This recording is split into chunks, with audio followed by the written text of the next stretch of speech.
Hello दोस्तों। आज फिर हम आए हैं अपने एक नए वीडियो के साथ। क्लास 10th का मैथ लेके थ्योरम है 1.4। यहाँ पे ये क्लास 10th से है, मोस्ट इम्पोर्टेंट थ्योरम है जो आपके एग्ज़ाम में आ सकती है। थ्योरम 1.4 है और प्रूव क्या करना है, prove that root 2 is irrational. अगर वीडियो को हिंदी मीडियम वाले देख रहे हैं तो उनके लिए है कि रूट 2 को हमें अपर में सिद्ध करना है कि रूट 2 क्या है, अपर में है, रेशनल है। तो शुरू करते हैं। और अगर आप वीडियो देख रहे हैं तो पहले लाइक ज़रूर कर दें प्लीज़। शुरू करते हैं। जब इसे प्रूव करेंगे तो सबसे पहले हमें क्या करना पड़ेगा, रूट 2 को रेशनल मान के चलना पड़ेगा।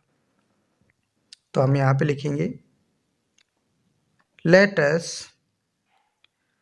एज्यूम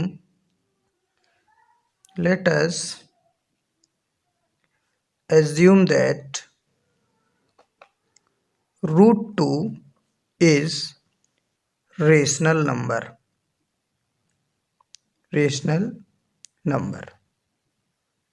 हम क्या करेंगे, रूट 2 को अभी हमने रेशनल नंबर माना है और ये जो धारणा बनाई है हमने, इसी को हम क्या कर देंगे, गलत साबित कर देंगे। तो हमारा रूट 2 इरेशनल प्रूव हो जाएगा। तो हमने यहाँ पे क्या माना, रूट 2 इज रेशनल नंबर। अब रेशनल नंबर कौन से होते हैं, जो P अपॉन Q के फॉर्म में होते हैं, A अपॉन B के फॉर्म में होते हैं। तो जब ये रेशनल नंबर है तो क्या करेंगे हम, रूट 2 इसके नीचे अपॉन 1 कर देंगे, ये किसके, A अपॉन B के फॉर्म में हो गया। अब कंडीशन कौन कौन सी होनी चाहिए, अब कंडीशन होती है कि B है जो 0 के इक्वल नहीं होना चाहिए। जो रेशनल नंबर हैं उनकी कंडीशन क्या होती है, B 0 के इक्वल नहीं होना चाहिए और ये इंटीजर होने चाहिए, इंटीजर की मतलब फैमिली होनी चाहिए ये। और एक होती है कि A और B दोनों कैसे होने चाहिए, को प्राइम होने चाहिए। को प्राइम का मतलब नॉट कॉमन फैक्टर एक्सेप्ट 1, मतलब 1 के अलावा कोई भी कॉमन फैक्टर ना हो। तो ए और बी को प्राइम भी होनी चाहिए, ये कंडीशन होती है किसकी, रेशनल नंबर की। अब हम यहाँ से इसको आगे चलते हैं। ये हमने बना लिया। अब यहाँ से करेंगे हम स्क्वायरिंग, दोनों तरफ हम क्या कर देंगे, स्क्वायर कर देंगे, स्क्वायरिंग बोथ साइड। स्क्वायर करेंगे तो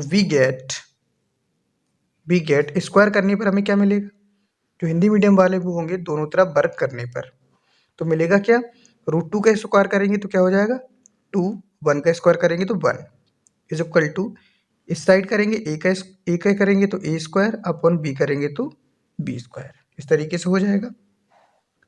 अब इनका क्रॉस मल्टीप्लिकेशन कर देंगे तो यहाँ से हमारा क्या बन जाएगा, 2b स्क्वायर, इसका इससे करेंगे, इसका 2b square is equal to a square. इसे हम मान लेंगे क्वेश्चन नंबर 1। अब इसी को भी हम ऐसे भी लिख सकते हैं, ए स्क्वायर अपॉन 2, इस 2 को इस साइड ले गए is equal to b square, इस टाइप से कर सकते हैं। तो अब यहाँ से हमें क्या देखने को मिल रहा है कि हमने ए स्क्वायर 2 का डिवाइड, 2 से जब हम ए स्क्वायर में डिवाइड कर रहे हैं तो हमें क्या मिला, बी स्क्वायर मिला। यहाँ से यही तो देखने को मिल रहा है हमें। तो हम यहाँ लिख सकते हैं कि इसके लिए स्टेटमेंट लिखेंगे, ए स्क्वायर इज डिविजिबल बाई 2। ये ए स्क्वायर है जो 2 से डिविजिबल है। तो फिर हम लिखेंगे जब ए स्क्वायर है तो ए भी होगा, तो यहाँ पे लिख देंगे A is also divisible by 2। A square अगर इससे डिविजिबल है तो ए भी होगा, इससे 2 से ए में भी डिवाइड जाएगा, ठीक। और जब इसका 2 से इसका डिवाइड कर रहे हैं तब कोई एक आंसर मिल रहा है, यानी कि ये डिविजिबल है, ठीक। फिर यहाँ से एक सेंटेंस और बनेगा, also 2 is a factor of A. जो 2 है वो ए का फैक्टर है, ए का फैक्टर होगा तभी तो ये इससे कट रहा है, मतलब डिविजिबल हो रहा है तभी तो। अब यहाँ तक आ गए। नाउ अब हम आगे बढ़ेंगे, लिखेंगे यहाँ पे now a/2 is equal to C. मतलब हम 2 का जब a में डिवाइड करेंगे, जब इससे ये डिविजिबल है 2 से a, तो 2 का a में डिवाइड करेंगे तब कोई आंसर आएगा। हमने मान लिया वो आंसर क्या आएगा, c आएगा।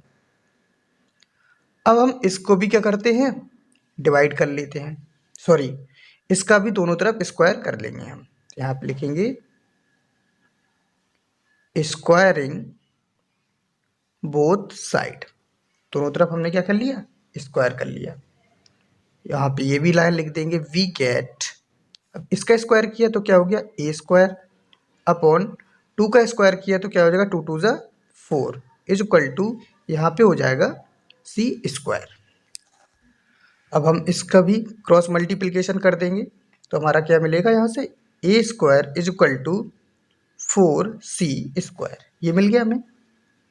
तो अब देखते हो यहाँ पे देखो, एक ए स्क्वायर की वैल्यू यहाँ भी दी गई है, ये दी गई है, एक ए स्क्वायर यहाँ पे भी दिया गया है। ये स्क्वायर इक्वेशन ये है बना हुआ है, ये एक A square is equal to 4c square ये बना हुआ है। तो हम यहाँ पे लिखेंगे फ्रॉम इक्वेशन फर्स्ट, तो इसकी वैल्यू, इस ए स्क्वायर की वैल्यू हम कहाँ रख देंगे, यहाँ पे रख देंगे। तो यहाँ पे रखेंगे तो क्या हो जाएगा हमारा, इसकी जगह पर क्या रख देंगे 2b स्क्वायर, इस ए स्क्वायर की जगह पे क्या रखेंगे 2b square is equal to 4c square, ये रखा हमने। अब हम क्या करेंगे, इस 4 को यहाँ पे लाएंगे तो 2b स्क्वायर यहाँ पे ये मल्टीप्लाई में है, 4 यहाँ आ जाएगा तो डिवाइड में हो जाएगा, is equal to c square, 2 2 4। तो यहाँ से क्या आ जाएगा b square upon 2 is equal to c square.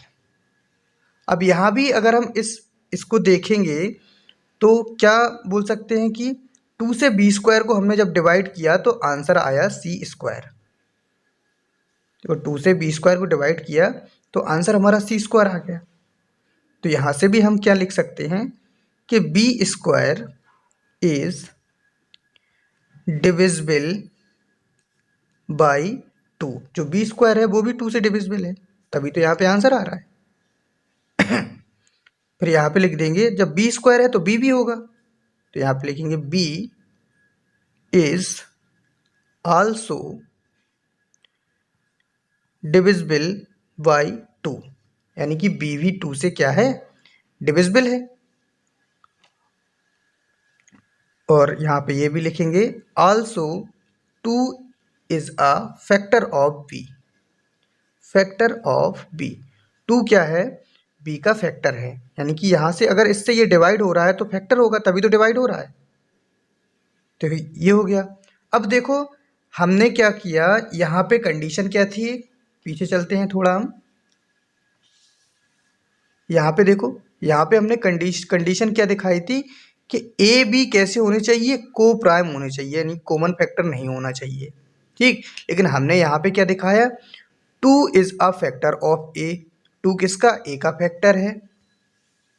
और यहाँ पे दिखाया 2 is a factor of b, ये भी हमने दिखा दिया। तो हम यहाँ पे लिखेंगे we know that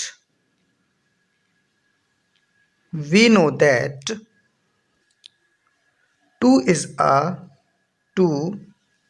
is a common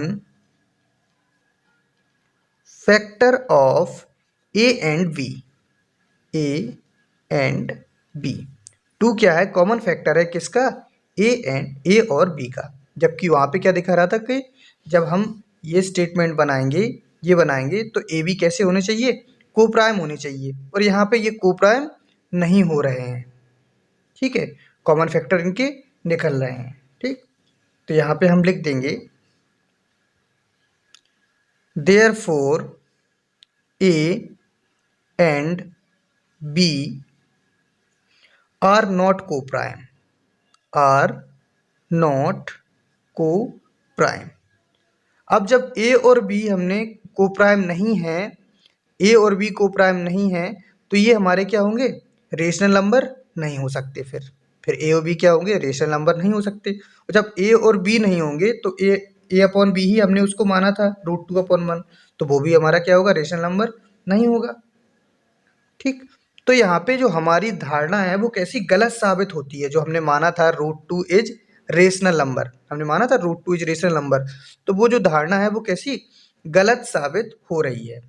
तो हम यहाँ पे लिख देंगे, यहाँ पे ऐसे लिख सकते हैं, अवर assumptions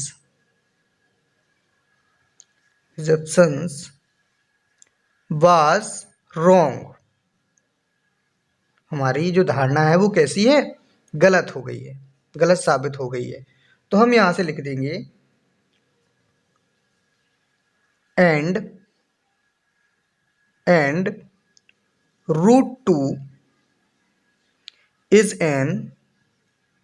an रेशनल नंबर। ठीक है, जब रेशनल नहीं है तो भी कौन सा होगा, रेशनल नंबर होगा। तो यहां से हमने इसको प्रूव कर दिया। एक बार फिर से देखते हैं, हमें इस थ्योरम को प्रूव करना था कि प्रूव दैट √2 इज रेशनल, हमें रेशनल प्रूव करना था। तो हम क्या करेंगे, इसको रेशनल प्रूव करने के लिए हम रेशनल मान के चलेंगे, रेशनल नंबर √2 को मान के चलेंगे। और जब रेशनल नंबर मान के चलेंगे और उसको हम, जो धारणा है हमारी रेशनल नंबर वाली, उसको हम गलत दिखा देंगे तो हमारा √2 रेशनल प्रूव हो जाएगा। तो यहाँ पे हमने माना √2 इज रेशनल नंबर, तो हम रेशनल नंबर है तो यहाँ कुछ नहीं था, इसके अपॉन में डिनोमिनेटर होना चाहिए, तो √2/1 हो गया। अपॉन इज इक्वल टू हम यहाँ पे a/b हमने मान लिया। अब b हमारे 0 के इक्वल नहीं होना चाहिए और a b कैसे हो, कोप्राइम हो और इंटीजर हो।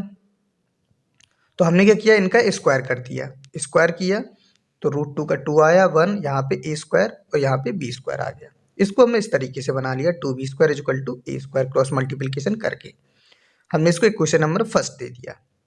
फिर हमने क्या किया, इस 2 को a² के नीचे ले गया, यहाँ पे मल्टीप्लाई है तो यहाँ पे जाएगा 2 तो क्या हो जाएगा, डिवाइड हो जाएगा। तो यानी कि इस तरीके से लिख सकते हैं हम a²/2 is equal to b²।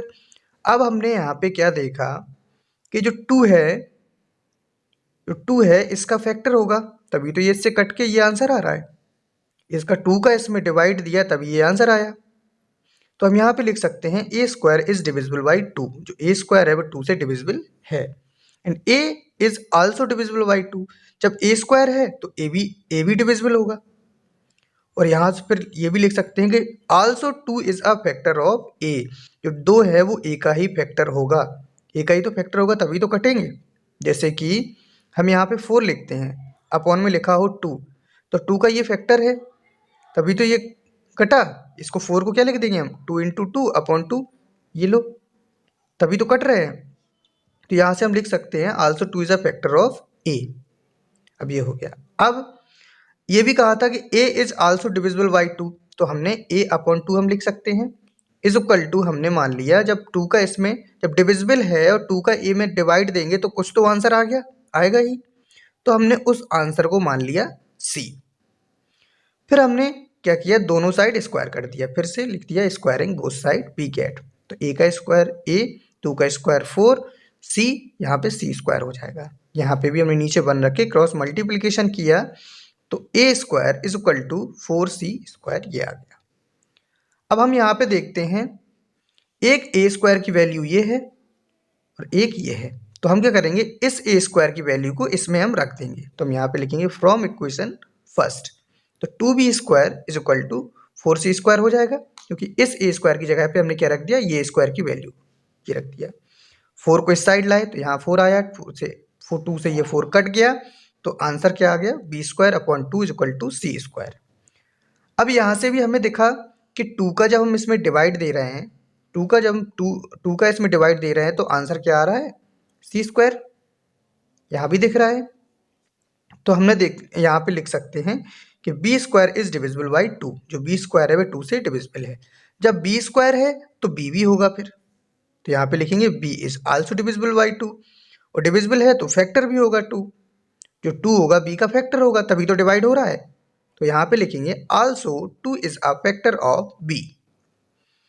फिर हम यहाँ पे लिखेंगे वी नो दैट, हम जानते हैं 2 is a common factor of a and b. जो 2 है वो ए और बी का क्या है, कॉमन फैक्टर। जबकि रेशनल नंबर में क्या बताया था कि रेशनल नंबर होने की कंडीशन में ए और बी कैसे होने चाहिए, को प्राइम होने चाहिए, उनके कॉमन फैक्टर नहीं होने चाहिए। तो यहाँ पे हम लिख देंगे a and b are not coprime. जो ए और बी है वो को प्राइम नहीं है। तो हमारी जो धारणा है वो कैसी होती है, रॉन्ग साबित होती है। जब रॉन्ग साबित होती है तो हम लिख देंगे and 2 is an irrational number. इस तरीके से हमने इसको प्रूव कर दिया। तो आशा करते हैं कि वीडियो आपको अच्छा लगा होगा और समझ में आया होगा। अगर वीडियो समझ में आया है तो आपसे रिक्वेस्ट है कि वीडियो को लाइक ज़रूर करें, एक कमेंट करें, और अगर अभी तक चैनल सब्सक्राइब नहीं किया है तो चैनल को सब्सक्राइब करें। ऐसे ही most important question class 10th के लेके आते रहेंगे आपके लिए। मिलते हैं आपसे नेक्स्ट वीडियो में। Thank you so much.